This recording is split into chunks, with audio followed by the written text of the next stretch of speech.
چوپانه دید داریم ما میایم، سگاشو صدا کرد، 2 تا سگ داره سمت خودش که ما بتونیم مسیر ایمنی رو طی کنیم.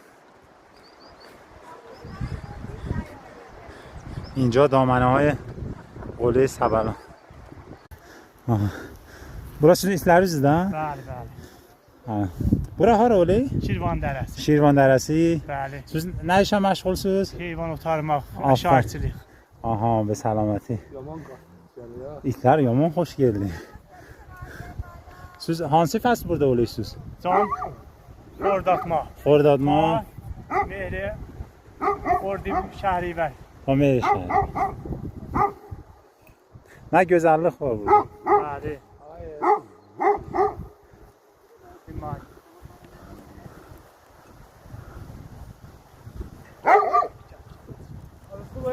Beş dənə, 4 dənə. Görsən belə. Görsən belə. Fəqət oğurluqla gəlib heyvanla tutuyurlar.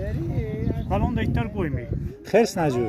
Xərs məsələn gəlib Öldü o ağır. fəqət yaralamaq üçün, yaralı, qıynağı ilə belə.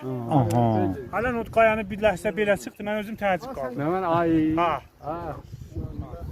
Bu gün ay gördünüz? qurbanım. Cana Bu gün ay gördünüz? Bəli, bəli. Neçə dənə? 2 dənə. 2 dənə. Hara getdilər?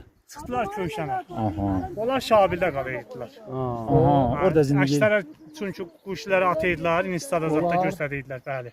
Onların Bəli, dördünün də yeri. Bulaq var ha. bəli. Çox bulağa. At gölünə gedəndə. Aynı kərəm. At gölünə gedəndə dəst çapda səxra var. Düz. Həmişə bu orada balalar o aynada getməz. Bunun yeri ora. خدا رو خوش میاد Xanavadə